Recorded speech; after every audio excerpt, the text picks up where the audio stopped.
and stepping back into it. It's kind of like the spirit will always be persistent in proving its point to our reluctant natures. So in a sense, it's kind of like you kind of have to chew on that a little. Yeah, that's good.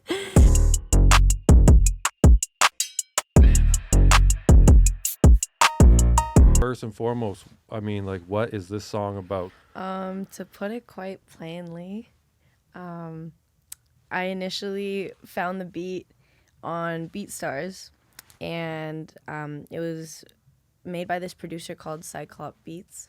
And I remember just feeling in a really dark space at the time. I was coming to the acceptance of having to put my dog down and thinking about the hard conversations that I would have to have with my family and convincing them to make such a hard decision. And just the weight of the darkness that I was going through at the time just needed to be released somehow, because I felt it really deep, heavy in my chest. And I came across the beat, and the words of my heart just started to give way. And there was just so much chaos going on at the time, like through my head and just around me externally, and all of it was just happening and spiraling out of my control. But I couldn't fully articulate it to a friend. But when it came to that beat, like the words just began to kind of write itself. And the way I opened it too, with just saying, like, lately I've been seeking clarity, the meaning of it's hard to see. I would ponder about my dog and just appreciating the moments that I had with him up until his passing. And yeah, beyond that though, like, it wasn't just my dog that I was like coming to acceptance with at the time. Like, if I'm gonna be really vulnerable with it right off the gate, yeah, like my dad was no longer living with us at the time, and I was contemplating about leaving my relationship just for space. Just really wanted to focus on myself and like really find what I want, because I think my whole life, like, I've always catered to other people and wanted to be validated by other people, and I just didn't want to live that way anymore. And through this song, especially releasing it in the new year, was such a milestone personally for me, because it was putting to death like all of the pain and the darkness that I was going through at that time. I'm already getting emotional. And just, starting the new year off really strong and fully investing and falling deeper into this calling that I feel very purposed to do. And being able to honor this gift as much as possible. And yeah, Closer Than Air can't just be encapsulated by my dog Brownie, but it's definitely, for anybody that could be going through any type of hurt or promise or hurt or pain at the time. And, in the slightest, if it can just resonate or touch them in any way, the song has done its job. So that's definitely what it's about. It's just putting to death the darkness that you go through and overcoming that, and knowing and realizing that you can rise and that there's always light at the end of the tunnel. And, it's all within just taking that deep breath of air and knowing that, your faith, your hope, the promise that is within you is closer than air. If you just really channel it, it'll unravel in time. You just got to be patient with it. A lot of the times when you're like caught up in chaos, it gets really loud, But when you take that deep breath and you bring yourself to a silence, it's only then truly you're going to be able to listen, So yeah, that piece is closer than air. I mean, if you get into like the nuances of that song, it's so deep, like, and beautifully written, and it's cool. You write that all yourself?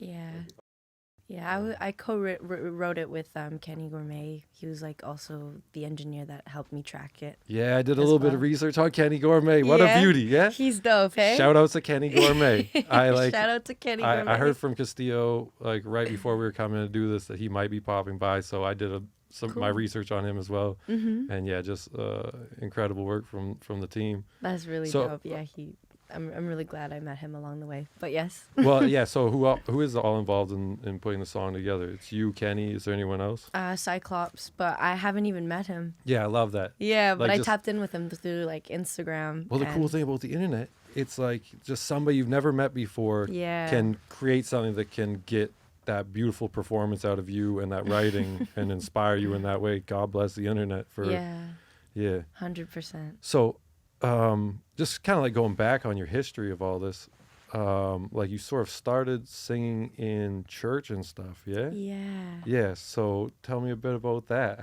because I find that people that come from the church setting, really hone in on their craft of vocally what they do. Definitely. Well, in elementary and in high school, I would attend services. It didn't fully resonate with me or click with me, but I knew God was like in my heart. And like I felt him through like little innocent moments even as a child, and they were all personal memories that I still remember to this day. But coming out of high school into post-secondary, this was the point in time of my life where I was like, okay, now I'm going out to the real world. I no longer can rely on school to push me to go to masses. At this point, as I'm sure for every individual coming into post-secondary or just out of high school in general, faith and spirituality could either go both ways. It could either take you down a path where you go deeper, or you kind of just take a break from it and walk away and don't really touch it or just leave it closed for a bit. And personally for me, I just wanted to go deeper, and I didn't really know how to, but towards the end of high school, my mom brought me to like a Pentecostal church, and it was a completely different change as opposed to going to a Catholic church, for example, where it's very conservative. But Pentecostal church, they're very open and very themselves when they worship, and I never fully understood that expression quite yet, especially coming into it at such a young age. My mom brought me, and like you can see people in the services, they're like singing their hearts out, they know the lyrics.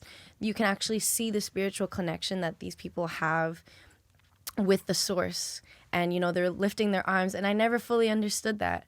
But I remember, obviously through hardship, I was one day at church where I was just bawling my eyes out, and it was an encounter and an experience that I had personally with God.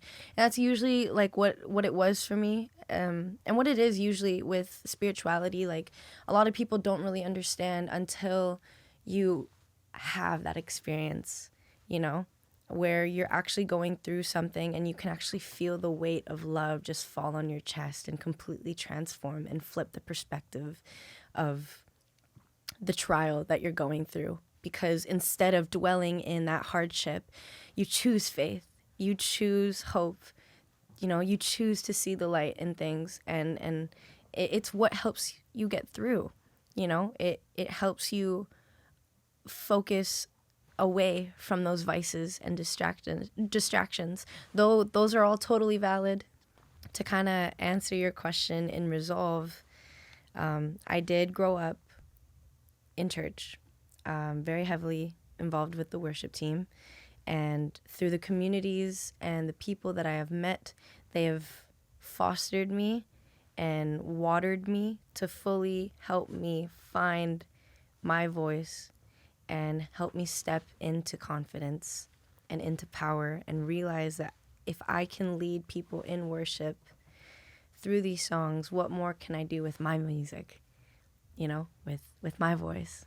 And yes, so far it's been amazing, because a lot of people have fallen in love with the music, and to see smiles on their faces and have it see them bring joy, and just hearing people say that they believe in me, it's kind of affirming that calling time and time again.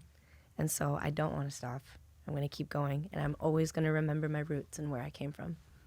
Through all that, you're learning the art of performing and everything. I mean, you're doing stuff like Mickey Mouse commercials, and You found those? I found them. You found I've done my research, yeah.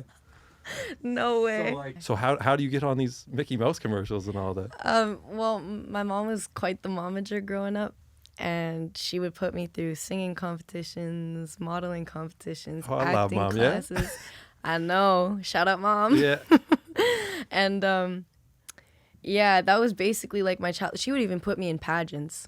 Like, she put me through like a lot growing up. And like, when I got to high school, I kind of stepped away from all that because it just started to consume my life a little. But like in childhood, like my mom always kind of like saw this spark in me. And I guess as much as possible, she just really wanted to foster that and really shape me as a child. And so, yeah, I don't really have much more to say about like my childhood because I don't have much recollection, but I do know that I was quite the fiery child. My mom saw that. A lot of other people saw that. I got a lot of medals and rewards out of it.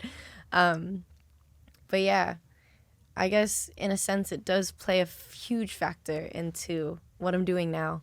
And so I'm forever grateful to my mom for that.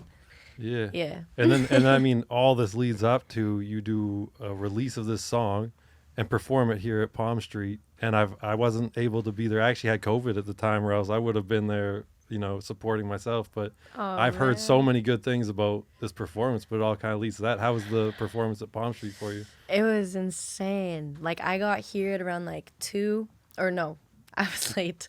I got here at around like 3. Yeah. I met up with like midnight. We got like the trackings down and everything, and like we literally just put together the set. I had the songs, and I came to him with just like a bare bone idea, and then we were trying to figure out the set list, and we literally made it right then and there. Yo. Funny story actually, for a little bit of context. Shout out to Castillo. Shout out to Midnight. For a little bit of context, like we didn't have like the moment mix at the time, so we decided to kick it with the acoustic version because I also had Connor, that's dope. my guitarist, that was also Especially there. in such an intimate setting. I know, Yeah. I know. I just had to have him there as well. I was gonna have a keyboardist, but he also got COVID. So Yeah, everyone was getting it. I know it was a scary time, so it was quite the risk, but everyone was safe. I literally like sent out invites and I was like, "Yo, if you're sick, don't come." Period. Yeah. But yeah, like when I pulled through to the studio, everything was kind of just like the anticipation was rising the closer we were getting to showtime. And this was my first time ever performing as an artist. And I told Midnight straight up, I was like, the last time I remember performing or singing in front of people was at church. So this was a very like monumental moment for me because, you know, as an artist, people didn't really know what to expect. You know, I didn't know what to expect of myself. But, you know, as soon as we were figuring out like the set list, like we had Colin on the ladder, like putting the projector and taping it so we could have like a really dope backdrop of the clouds. Yeah, it looked amazing. Yeah. Good work, Colin. Yeah. Yeah, John also created that backdrop as well, and it was like a little GIF that he animated, and it just all fell into place so seamlessly. We struggled here and there, but like we managed to kind of figure it out, and the set just looked so beautiful. And Midnight mixed up the mic really, really well. Of course. So the sound, right? Yeah. So the sound was just like amazing. And I also had like my in-ears in. So I was like well prepped. And like I kind of already had a sense of what I was doing. I just wanted to make sure that I was very well prepared and that my heart was postured in a place where I wasn't doing it for myself. Yeah. You know? And this was everybody's first time back at an event, and so many people were telling me that like I've never seen this kind of energy before, and like the energy was just so high and wild, and everybody knew lyrics too. So that's that beautiful. was wild, and to hear them singing with me just felt like a very life-fulfilling, dream-fulfilling moment. Yeah, like I could had a lot of fun. I could just tell from talking to the team though that like there's a lot of support behind you, and you can tell a lot about an artist from the people that are, you know, they're surrounded by, and your team, as I was chatting with all of them, are just great. I'll make sure I put like a little special thanks in the description and all that, just to thank them for helping out with getting me prepped for this. So like also they were mentioning like you also played basketball. I did. Yeah, and like not at a low level. Like you've done everything you've done in your life to a very high level. Yeah, I guess. Yeah. Okay, we'll leave it there with that. But so you perform the song here, you do the release party. How many songs do you have out now? I think you put out a good body of work now, and all of them are incredible songs. Thank you. Yeah. There's Moment, Feel Again, Love Lost with Kenny, and then there's What You Invented. That has to be my favorite song. Well, they're all my favorite songs. And then there's Closer Than Air. Yeah. Yeah. And like, it's an incredible body of work. People got to go check this out and give them all a listen. I mean, especially the most recent single, because it is amazing, but your whole body of work is top notch. Thank It you. was amazing just taking the time to sit down and listen to it. 3, 2, 1.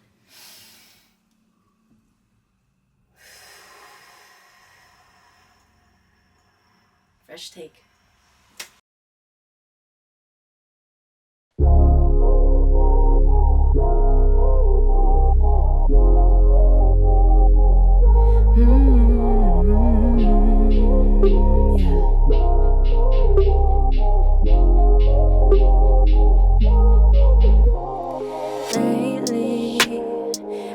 Seeking clarity, the meaning of it's hard to see. Your pleasure got me slipping, this heartache got me missing. The pressure had me wishing that pain would just let me be, hoping I'll find my peace again. Want you to stay with me on my knees. I gotta sacrifice my needs. You are my therapy, and I can't believe your effect on me. Ooh, on nights where I'd be alone, where I couldn't prepare, I feel your presence is closer than air. On nights where I'd be alone, where I couldn't prepare, I feel your presence is closer than air. Every time I think of you, my mind gon' press rewind. Bittersweet in my memories, underneath were all the signs. I knew it was time to let you go. Too many factors out my control. Oh, how it hurts to hear you break down. Oh, how I cry, you're no longer around. Facing reality on my knees, my heart is priority. You are my therapy, and I can't believe your effect on me. On nights where I'd be alone, I couldn't prepare. I feel your presence is closer than air. On nights where I'd be alone, I couldn't prepare. I feel your presence is closer than air. On nights where I'd be alone, you're closer, closer, closer than air. On nights where I'd be alone, closer than air.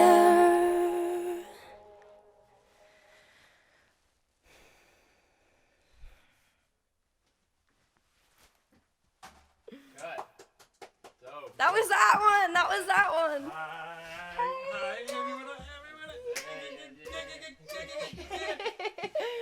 Cool. Yes, sir. The cover art that's on YouTube audio, it's like, I don't know if you noticed this or maybe it was on purpose. I'm curious. It almost looks like you have like angel wings. Angel wings. That was actually done like consciously? That was done, like it wasn't on purpose. Like we edited it a certain way, and like the shadows just kind of became highlighted in that way. And it's you, so it's you being your own angel wings. Yeah, which is that cool. gave me chills. Yeah. That gave me chills. I was staring at it today and I was like, that's crazy. Yeah, like he didn't add any effects to it or anything. It was like an actual shadow. I don't know how that came about. but it's wild. Who did all the album art? It was John, my boy John. Midnight connected me with him, and like, funny enough, like when it came to creating cover art, I always felt really stuck because like you don't have a song without the cover art, vice versa, right? And when the song was done, I normally always feel troubled with what to do, because this is How do you like back up what you've done? exactly with Yeah. a visual, you Yeah. know, with something that will definitely catch the eye and come across with the same kind of message that encapsulates the song. And John and I just pulled through to a photo shoot, and I was telling him, I'm like, let's just let this thing be a very free spirited time. And this was my first time meeting him as well. I didn't even, when I DM'd him to link up for the photo shoot, I was so straight to the point. I wasn't even like, hey, how are you? I was just like, hey, Midnight connected me with you. I think you're really dope. I love your cinematography vibe. I think we should go to the studio and shoot up some shots. Shoot up some shots. Yo, jumper. Yeah, but I pulled through with like a luggage, like a suitcase full of just outfits. I laid it all out on the table, and we were just doing like quick switches and quick shots, like right on the dot. And like we took like over 700 pictures, and like the one that we really resonated with was definitely like the projector vibe. And there was that one picture that we both really, really loved, and it was the exact same cover art. And yeah, and when John and I work, it doesn't even feel like work. That's like the That's best part. key. It doesn't It's even so feel like key. work. Yeah. Yeah. When you're working with somebody and you just know, there's just something about an energy or a vibe where you're just like, oh yeah, no, we're a team. Yeah. He's such a sweet person too. Like he has such a good soul. I gotta meet this John. Yes, he's amazing. He's really amazing. And like he's so free-spirited in the way that he works. He likes having things planned, but there's also that side of him where he loves spontaneity, and I'm very much on that side. Yeah. And so we kind of balance each other out in that sort, and we're able to make really great pieces because of it. And I'm really excited to see what we'll create in the future for future songs, for future projects. But yeah, that's definitely a close tie that I want to keep. And yeah, I'm very grateful I met him.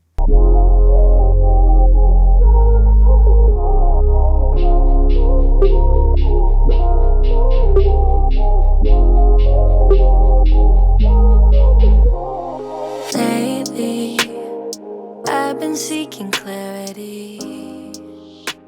The meaning of it's hard to see.